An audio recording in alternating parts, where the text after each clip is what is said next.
जय हिंद दोस्तों, कैसे हैं आप सभी। आशा करता हूँ बहुत ही अच्छे होंगे। इस वीडियो में हम आपके लिए लेकर आए टॉप जी के जीएस के प्रश्न। ये ऐसे प्रश्न हैं सो बार बार एग्जाम में पूछते हैं, तो किसी भी एग्जाम की तैयारी कर रहे हैं या आने वाले टाइम में आपका एग्जाम है तो यह वीडियो आपके लिए बहुत ही खास है, बहुत ही इंपॉर्टेंट है। चलिए वीडियो की शुरुआत करते हैं, देखते हैं पहला क्वेश्चन क्या पूछा है आपसे। जो भी क्वेश्चन है इंपॉर्टेंट और सिलेक्टेड क्वेश्चन है। पहला क्वेश्चन जो पूछा है वह पूछा है बीटिंग द रिट्रीट। आपसे पूछा है कि बीटिंग द रिट्रीट आधिकारिक तौर पर भारत के किस राष्ट्रीय उत्सव की समाप्ति को दर्शाता है। चलिए बताइए राइट आंसर क्या हो जाएगा। तो राइट आंसर हो जाएगा ऑप्शन डी, गणतंत्र दिवस। ऑप्शन डी इस प्रश्न का राइट आंसर हो जाएगा। बीटिंग द रिट्रीट समारोह हर साल 29 जनवरी को नई दिल्ली के विजय चौक पर आयोजित होता है। यह कार्यक्रम गणतंत्र दिवस 26 जनवरी के उत्सव का औपचारिक समापन है। इस समारोह में सेना, वायुसेना और नौसेना के बैंड देशभक्त की धुनें बजाते हैं। परंपरा ब्रिटिश काल से आई थी, जब युद्ध के बाद सैनिक बिगुल बजाकर शिविर लौटते थे। अब चलते हैं अगले प्रश्न की ओर, देखते हैं अगला प्रश्न क्या पूछा है आपसे। अगला प्रश्न जो पूछा है वह पूछा है भारतीय संविधान में मौलिक कर्तव्यों को शामिल किए जाने की सिफारिश किस समिति ने की थी। आपसे पूछा है कि भारतीय संविधान में मौलिक कर्तव्यों को शामिल किए जाने की सिफारिश किस समिति ने की थी। चलिए बताइए राइट आंसर क्या हो जाएगा। राइट आंसर हो जाएगा ऑप्शन सी, स्वर्ण समिति। ऑप्शन सी इस प्रश्न का राइट आंसर हो जाएगा। स्वर्ण समिति का गठन 1976 में किया गया था। कब किया गया था इसका गठन? तो 1976 में इसका गठन किया गया था इस समिति का। इस समिति ने भारतीय संविधान में मौलिक कर्तव्यों जोड़ने की सिफारिश की थी। इन्हें 42वें संविधान संशोधन 1976 के माध्यम से संविधान में अनुच्छेद 51A के अंतर्गत जोड़ा गया। प्रारंभ में 10 मौलिक कर्तव्य थे, बाद में 6वें संविधान संशोधन 2002 से एक और जोड़ा गया, मतलब कुल 11 हो गए हैं। अब चलते हैं अगले प्रश्न की ओर, देखते हैं अगला प्रश्न क्या पूछा है आपसे। अगला प्रश्न जो पूछा है वह पूछा है भारत के संविधान के अनुसार राज्यसभा का पदेन सभापति कौन होता है। आपसे पूछा है कि भारत के संविधान के अनुसार राज्यसभा का पदेन सभापति कौन होता है। चलिए बताइए राइट आंसर क्या हो जाएगा। राइट आंसर हो जाएगा ऑप्शन सी, राष्ट्रपति इस प्रश्न का। उपराष्ट्रपति इस प्रश्न का राइट आंसर हो जाएगा। भारतीय संविधान के अनुसार भारत का उपराष्ट्रपति राज्यसभा का पदेन सभापति होता है, यानी उपराष्ट्रपति बनने के साथ ही वह स्वतः राज्यसभा के सभापति भी हो जाते हैं। उपराष्ट्रपति की अनुपस्थिति में उपसभापति राज्यसभा की कार्रवाई का संचालन करते हैं। अब चलते हैं अगले प्रश्न की ओर, देखते हैं अगला प्रश्न क्या पूछा है आपसे। अगला प्रश्न पूछा है अंतर्राष्ट्रीय महिला दिवस हर साल कब मनाया जाता है। आपसे पूछा है कि अंतर्राष्ट्रीय महिला दिवस जो है हर साल कब मनाया जाता है। चलिए बताइए राइट आंसर क्या हो जाएगा। तो अंतर्राष्ट्रीय महिला दिवस यानी कि इंटरनेशनल वुमेन्स डे जो मनाया जाता है वो हर वर्ष 8 मार्च को मनाया जाता है। ऑप्शन सी इस प्रश्न का राइट आंसर हो जाएगा। इसका उद्देश्य महिलाओं के अधिकार, समानता, सशक्तिकरण और सम्मान को बढ़ावा देना है। बाकी ऑप्शन में दिया 12 जनवरी, तो 12 जनवरी को राष्ट्रीय युवा दिवस मनाते हैं स्वामी विवेकानंद की जयंती के उपलक्ष्य में। 25 दिसंबर को सुशासन दिवस मनाया जाता है अटल बिहारी वाजपेयी की जयंती पर। 8 मार्च को अभी हम लोग पढ़े अंतर्राष्ट्रीय महिला दिवस होता है। तो 22 अप्रैल भी ध्यान रखिए, 22 अप्रैल को पृथ्वी दिवस मनाया जाता है। अब चलते हैं अगले प्रश्न की ओर, देखते हैं अगला प्रश्न क्या पूछा है आपसे। अगला प्रश्न पूछा इनमें से किसने पहली बार यूनाइटेड नेशन शब्द का इस्तेमाल किया था। आपसे पूछा कि इनमें से किसने पहली बार यूनाइटेड नेशन शब्द का प्रयोग किया था, शब्द का इस्तेमाल किया था। चलिए बताइए राइट आंसर क्या हो जाएगा। राइट आंसर हो जाएगा option B, Franklin D Roosevelt इस प्रश्न का राइट आंसर हो जाएगा। यूनाइटेड नेशन शब्द का प्रयोग सबसे पहले अमेरिकी राष्ट्रपति फ्रैंकलिन डी रूजवेल्ट ने द्वितीय विश्व युद्ध 1942 के समय किया था। 1 जनवरी 1942 को 26 देशों ने डिक्लेरेशन बाय यूनाइटेड नेशन पर हस्ताक्षर किए, जिसमें ध्रुवीय राष्ट्रों के खिलाफ मिलकर लड़ने की प्रतिज्ञा की गई थी। इसी शब्द के बाद में अंतर्राष्ट्रीय संयुक्त राष्ट्र का नाम रखा गया। 1945 में इसकी स्थापना हुई। अब चलते हैं अगले प्रश्न की ओर, देखते हैं अगला प्रश्न क्या पूछा है आपसे। अगला प्रश्न पूछा भारत के निम्नलिखित में से किस राज्य में बोनालू पर्व मनाया जाता है। आपसे पूछा कि भारत के निम्नलिखित में से किस राज्य में बोनालू पर्व मनाया जाता है। चलिए बताइए राइट आंसर क्या हो जाएगा। राइट आंसर हो जाएगा ऑप्शन बी, तेलंगाना इस प्रश्न का राइट आंसर हो जाएगा। बोनालू पर्व तेलंगाना राज्य का प्रसिद्ध लोक धार्मिक पर्व है। यह मुख्य रूप से हैदराबाद, सिकंदराबाद और गोलकोंडा क्षेत्र में बड़ी धूमधाम से मनाया जाता है। यह त्योहार महाकाली देवी को समर्पित है। इसमें महिलाएं सज धज कर मिट्टी या पीतल के बर्तनों में खाना भरकर देवी को अर्पित करती हैं। अब चलते हैं अगले प्रश्न की ओर, देखते हैं अगला प्रश्न क्या पूछा है आपसे। अगला प्रश्न पूछा है, जब राज्यसभा के सभापति का पद रिक्त हो तो उसके कर्तव्यों का पालन निम्नलिखित में से किसके द्वारा किया जाएगा? चलिए बताइए राइट आंसर क्या हो जाएगा। तो राइट आंसर हो जाएगा ऑप्शन सी, राज्यसभा के उपाध्यक्ष करते हैं। ऑप्शन सी इस प्रश्न का राइट आंसर हो जाएगा। भारतीय संविधान के अनुसार राज्यसभा का पदेन सभापति उपराष्ट्रपति होता है। यदि किसी कारणवश राज्यसभा के सभापति यानी कि उपराष्ट्रपति का पद रिक्त हो तो वह अनुपस्थिति हो तो उनकी जिम्मेदारी राज्यसभा के उपाध्यक्ष यानी कि डिप्टी चेयरमैन निभाते हैं। यदि उपाध्यक्ष भी अनुपस्थित हो तो सदन अपने सदस्यों में से किसी को कार्रवाई चलाने के लिए नामित कर देता है। अब चलते हैं अगले प्रश्न की ओर, देखते हैं अगला प्रश्न क्या पूछा है आपसे। अगला प्रश्न पूछा है, वर्ष 2026 एशियाई खेलों की मेजबानी निम्नलिखित में से कौन सा देश करेगा? चलिए बताइए राइट आंसर क्या हो जाएगा। राइट आंसर हो जाएगा ऑप्शन ए, जापान करेगा 2026 एशियाई खेलों की मेजबानी। और कतर जो करेगा या 2030 में करेगा, या भी ध्यान रखिएगा।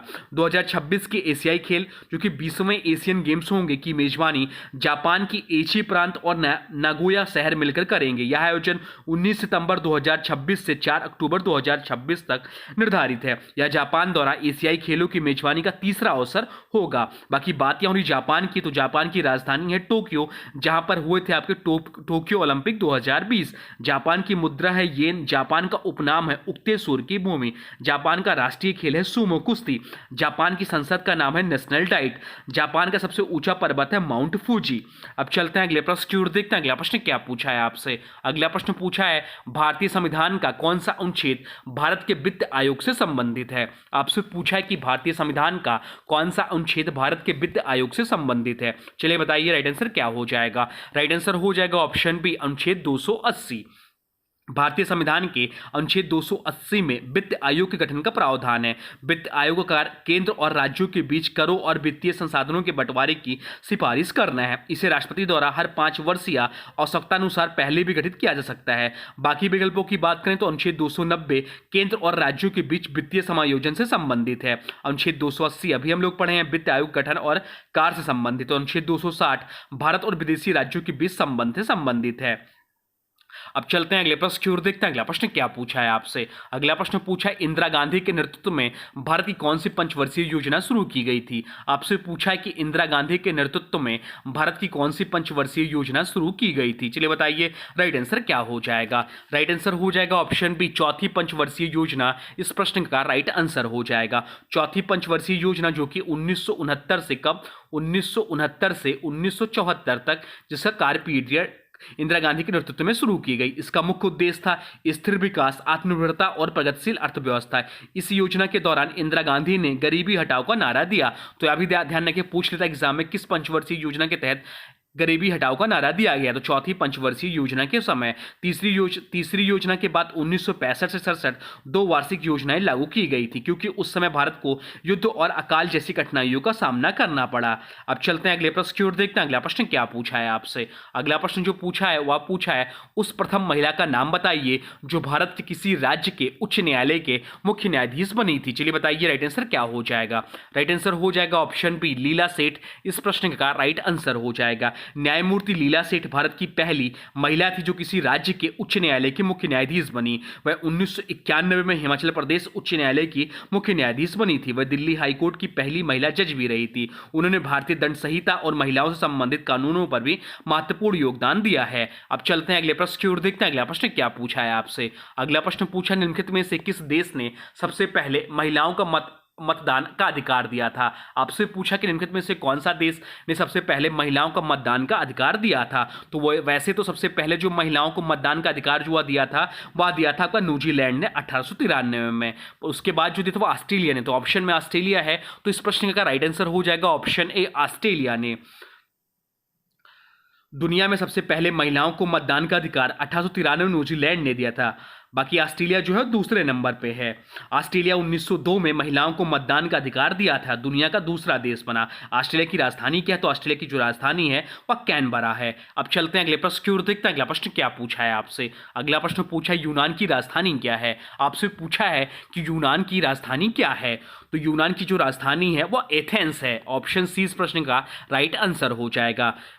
यह यूरोप के सबसे प्राचीन शहरों में से एक है और लोकतंत्र तथा ओलंपिक खेलों का उद्गम स्थल भी माना जाता है। बाकी विकल्पों की बात करें तो ब्यूनस आयरिस जो है वह अर्जेंटीना की राजधानी है, स्टॉकहोम जो है वह स्वीडन की राजधानी है और बर्न जो है स्विट्जरलैंड की राजधानी है। अब चलते हैं अगले प्रश्न की ओर, देखते हैं अगला प्रश्न क्या पूछा है आपसे। अगला प्रश्न पूछा है भारतीय संविधान के किस अनुच्छेद में कहा गया है कि किसी भी व्यक्ति को एक ही अपराध के लिए एक बार से ज्यादा सजा नहीं मिलेगी। चलिए बताइए राइट आंसर क्या हो जाएगा। राइट आंसर हो जाएगा ऑप्शन सी, अनुच्छेद 20 इस प्रश्न का राइट आंसर हो जाएगा। अनुच्छेद 20 यानी कि आर्टिकल 20 भारतीय संविधान में अपराधों के लिए दोष सिद्धि के से संरक्षण प्रदान करता है। इसमें 3 प्रमुख प्रावधान हैं। किसी अपराध के लिए पीछे से दंड नहीं लगाया जा सकता, किसी भी व्यक्ति को एक ही अपराध के लिए 2 बार सजा नहीं दी जाएगी, किसी आरोपी को खुद के खिलाफ गवाही देने के लिए बाध्य नहीं किया जा सकता।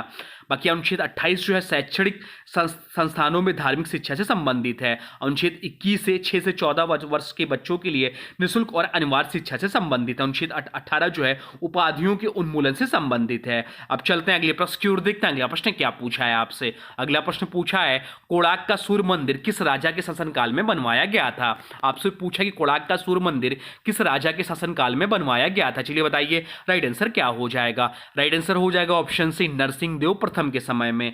कोणार्क का सूर्य मंदिर उड़ीसा जो कि पुरी जिले में स्थित है। इसका निर्माण 13वीं शताब्दी में लगभग 1250 ईस्वी में पूर्वी गंगा वंश के शासक नरसिंह देव प्रथम ने करवाया था। यह मंदिर भगवान सूर्य को समर्पित है और इसका स्वरूप रथ के समान है, जिसमें 24 अलंकृत पहिए और 7 घोड़े दिखाए गए। इसे यूनेस्को विश्व धरोहर स्थल का दर्जा प्राप्त है। अब चलते हैं अगले प्रश्न की ओर, देखते हैं अगला प्रश्न क्या पूछा है आपसे। अगला प्रश्न पूछा है राष्ट्रीय बाल अधिकार संरक्षण आयोग की स्थापना किस वर्ष में की गई थी। आपसे पूछा है कि राष्ट्रीय बाल अधिकार संरक्षण आयोग की स्थापना किस वर्ष में की गई थी। चलिए बताइए राइट आंसर क्या हो जाएगा।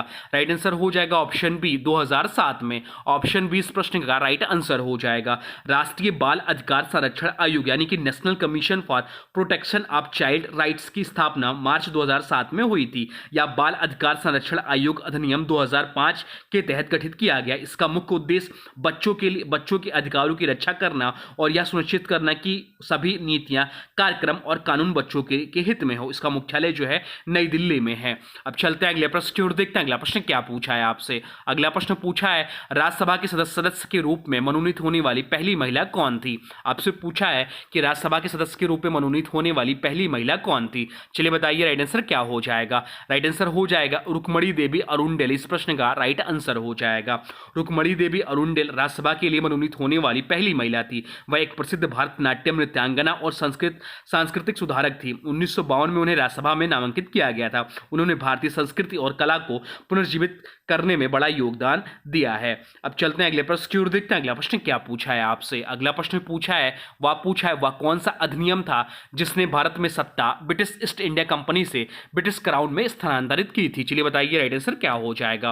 राइट आंसर हो जाएगा ऑप्शन डी, भारत सरकार अधिनियम 1858। 1857 के विद्रोह जो कि सिपाही विद्रोह के बाद ब्रिटिश सरकार ने ईस्ट इंडिया कंपनी से भारत का शासन अपने हाथ में ले लिया। इसके लिए भारत सरकार अधिनियम 1858 पारित किया गया। इस अधिनियम के अनुसार ईस्ट इंडिया कंपनी का शासन समाप्त हुआ। भारत का शासन सीधे ब्रिटिश क्राउन के अधीन आ गया, यानी कि महारानी विक्टोरिया के।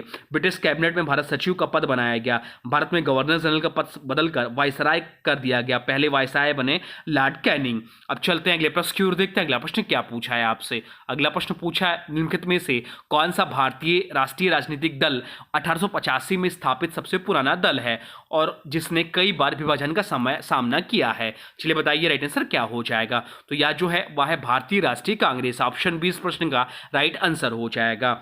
भारतीय राष्ट्रीय कांग्रेस आईएनसी की स्थापना 28 दिसंबर 1885 को ए.ओ. ह्यूम द्वारा की गई थी। यह भारत का सबसे पुराना राष्ट्रीय राजनीतिक दल है। कांग्रेस ने कई बार विभाजन का सामना किया, जैसे कि 1907 में सूरत विभाजन, 1939 में सुभाष चंद्र बोस और कांग्रेस का मतभेद, फॉरवर्ड ब्लॉक का गठन। स्वतंत्रता के बाद भी कई गुट बने, जैसे कांग्रेस आई, तृणमूल कांग्रेस, एनसीपी आदि। अब चलते हैं अगले प्रश्न की ओर, देखते हैं अगला प्रश्न क्या पूछा है आपसे। अगला प्रश्न जो पूछा है वह पूछा है अपनी साहित्यिक कृतियों के लिए प्रसिद्ध बाणभट्ट किसके शासनकाल के दौरान प्रसिद्ध हुए। चलिए बताइए राइट आंसर क्या हो जाएगा। राइट आंसर हो जाएगा ऑप्शन डी, हर्षवर्धन। इस प्रश्न का राइट आंसर हो जाएगा। बाणभट्ट प्राचीन भारत के महान सांस्कृतिक साहित्यकार थे। वह हर्षवर्धन जिनका कार्य पीरियड था 606 से 647 ईस्वी के दरबारी कवि थे। इनकी प्रमुख कृतियां थी हर्षचरित, हर्षवर्धन की जीवनी थी, और कादम्बरी एक संस्कृत गद्य उपन्यास, जिसे विश्व की पहली उपन्यास रचना भी कहा जाता है। तो ये रहे आपके टॉप जी के जीएस के प्रश्न, जो आपके आने वाले एग्जाम के लिए बहुत ही महत्वपूर्ण है। जो भी क्वेश्चंस नया लगे कॉपी पेन उठा के नोट कर लीजिए। अब आज की वीडियो से प्रश्न है, इसका राइट आंसर आप लोग को कमेंट बॉक्स में बताना है। आज की वीडियो से प्रश्न है, भारतीय संविधान का कौन सा अनुच्छेद भारत के वित्त आयोग से संबंधित है? इसका जो भी राइट आंसर हो कमेंट बॉक्स में जरूर बताइए। और हाँ, देखिए अभी तक आपने वीडियो को लाइक नहीं किया तो प्लीज वीडियो को लाइक कर दीजिए, और चैनल पे नए हैं चैनल को सब्सक्राइब भी कर लीजिए।